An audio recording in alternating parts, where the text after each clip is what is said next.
Os últimos dias de Pompeia. Não me esqueço de um famoso filme sobre a destruição da cidade de Pompeia com aquele vulcão, né? O Raul Pompeia era, na verdade, um vulcão. E a literatura que ele produziu, sobretudo com o Ateneu, é uma verdadeira lava, uma verdadeira chama na literatura brasileira. O Raul Pompeia nasceu em 1863 e suicidou-se no dia de Natal, em 1895. E aos 25 anos de idade, ou seja, poucos anos antes dele se matar, com 25 anos ele publicou a sua obra-prima, O Ateneu. O Ateneu é um livro que começa e termina com frases que pegam realmente o leitor. O nosso objetivo aqui não é fazer nenhum spoiler, eu tenho certeza que muitos já conhecem a obra, né? Mas o Ateneu começa com a famosa frase do pai do garoto Sérgio, então com 11 anos, dizendo: "Vais encontrar o mundo, meu filho. Coragem para a luta." E no trecho final do livro, o narrador, que é o Sérgio, muitos anos depois, ele vai dizer que o tempo é a ocasião passageira dos fatos, é o funeral para sempre das ondas. Ou seja, o livro termina de uma forma melancólica, afirmando que todo instante que a gente vive já nos leva para a morte. Na verdade, quando a gente nasce, a gente começa a morrer. E o livro, O Ateneu, é uma crônica de saudades. É uma amarga crônica de saudades. Quando a gente vê uma serra azulada muito ao longe, a gente só vê a beleza, a gente só vê o azul. Mas à medida que a gente vai se aproximando dessa serra, a gente sabe que ela não é o azul. Essa é uma reflexão que o Raul Pompeia coloca logo no início também da sua narrativa, quebrando aquele romantismo, né? Quando a gente fala: "Ai, que saudade que temos da aurora da nossa vida, a nossa infância, a nossa juventude querida, que os anos não trazem mais." Pois o Ateneu é uma cacetada nessa visão romântica. O Raul Pompeia afirma que nós temos uma saudade hipócrita do passado. Bom, o livro é um romance. Ele absorve aspectos da vida real do Raul Pompeia, que quando menino estudou no Colégio Abílio, e esse Colégio Abílio, do famoso Barão de Macaúbas, é que inspirou o colégio, o Ateneu, e o seu terrível personagem, o diretor, o dono, o proprietário do colégio, o Aristarco.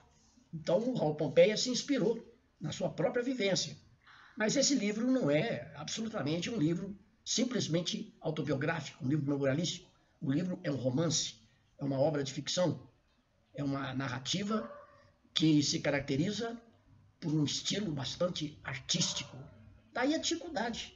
Realmente não é um livro fácil, né? O Raul Pompeia não tem aquela limpidez, né, do estilo, digamos, do Machado de Assis, que foi seu contemporâneo.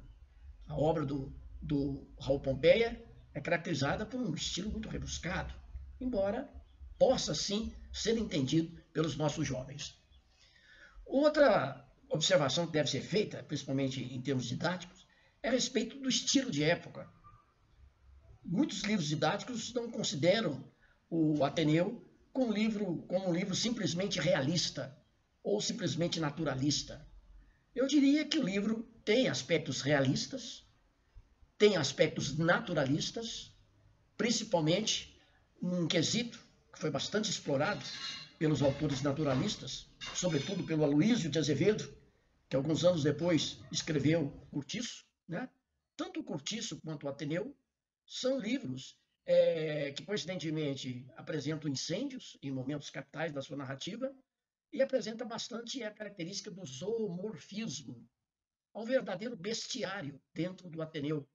A maioria das personagens podem ser identificadas com animais.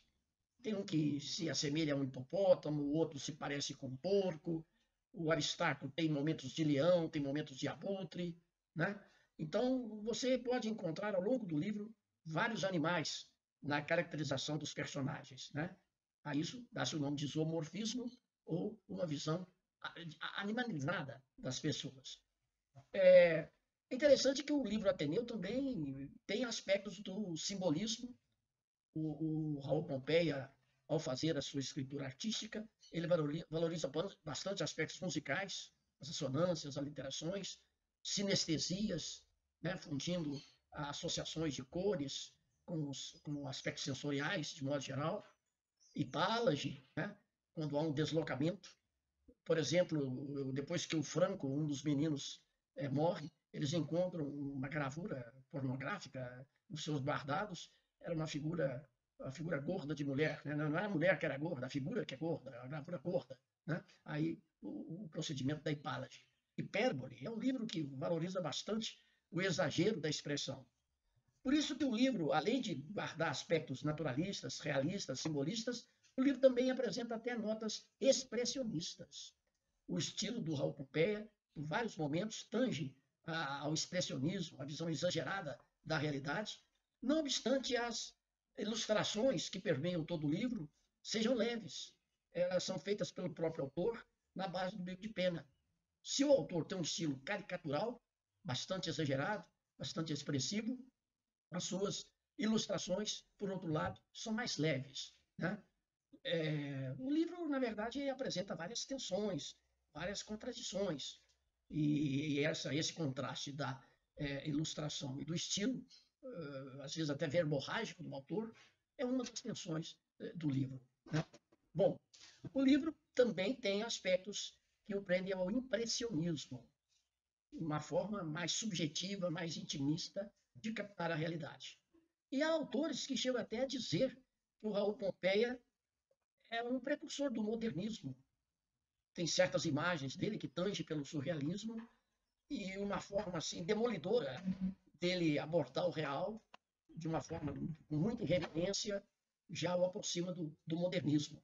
Aliás, uma das suas palestras, o Dr. Cláudio, que faz 3 palestras no decorrer da obra, o Dr. Cláudio pode ser interpretado na obra mais como um alter ego do autor, o alter ego do próprio Sérgio, né? Um outro eu, do que propriamente uma personagem da obra. Então, numa das suas palestras, o Dr. Cláudio faz uma preleção, digamos assim, um ensaio a respeito da necessidade da liberdade da arte, inclusive de romper com padrões de métrica, com formalismo. Não esquecer que na época da escritura do Ateneu vigorava no Brasil o estilo parnasiano, uma poética toda estribada na arte pela arte, no formalismo puro. E esse Dr. Cláudio, né, apregou, inclusive, uma liberdade mais radical para a arte.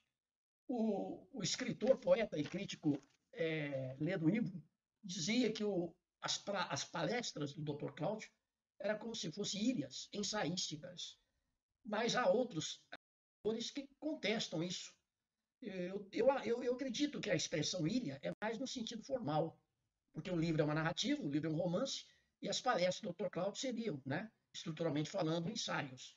Mas esses ensaios, eles não são tão ilhas assim, porque há uma ponte, há uma ligação com a temática da obra, principalmente as reflexões a respeito do próprio internato, que o internato é um reflexo da vida, como o Dr. Cláudio afirma, né? E, na verdade, o que nós temos no Ateneu é uma miniatura do mundo, é uma miniatura da sociedade. O internato reflete a sociedade. Bom, o livro apresenta o foco narrativo na primeira pessoa. A história é contada pelo Sérgio, não no momento da ação que ele está vivendo, mas muito tempo depois. O Sérgio fica uns 4, 5 anos no colégio, né? E depois, já na vida adulta, que ele vai escrever sobre o que ele viveu lá naquele internato. A narrativa, portanto, é contada na primeira pessoa, mas como o narrador também se vale de um distanciamento, ele recorre também à objetividade, e há várias passagens na narrativa que a gente fica até com aquela impressão que a história se toca na terceira pessoa, com o narrador onisciente. embora a sua onisciência não seja realmente absoluta, né? Bom, o livro O Ateneu é estruturado em 12 capítulos, sendo que o capítulo final é o que vai apresentar o incêndio. E esse incêndio é precedido por uma frase sintética, uma frase simples, curta, que ele diz que e tudo acabou com o fim de um mau romance. Simbolicamente falando, podemos dizer que esse incêndio foi provocado pelo Sérgio, né? O Sérgio e o Raul Pompeia, por extensão, escreveram esse livro para matar o Aristarco, para incendiar o colégio, né? Em termos práticos, quem pôs fogo foi um aluno rebelde, um aluno que havia entrado recentemente para o colégio, sintomaticamente chamado Américo. Era um menino do interior, refratário à disciplina, à organização do colégio, e ele se chama Américo. É curioso que um dos meninos que morre no colégio, chamado Franco, que morreu bem antes do incêndio, ele era o bode expiatório, o que pagava todos os pecados, né? O que provocava mais ira no Aristarco, e o nome dele, Franco, pode ser associado à França, metonímia do velho mundo. E o Américo, que coloca fogo no colégio, América, né, um novo mundo. Como simbolicamente o fim do Ateneu representasse o fim de um velho mundo. É preciso assinalar que o Raul Pompeia ele era republicano. O livro foi publicado ainda antes da proclamação da República. E curioso que o personagem secundário do livro, o Jorge, que é filho do Aristarco, filho do diretor, ele também era republicano. Por isso que numa das festas que há no Ateneu, ele se recusa a beijar a mão da princesa, que seria então a Isabel, né? a princesa Isabel.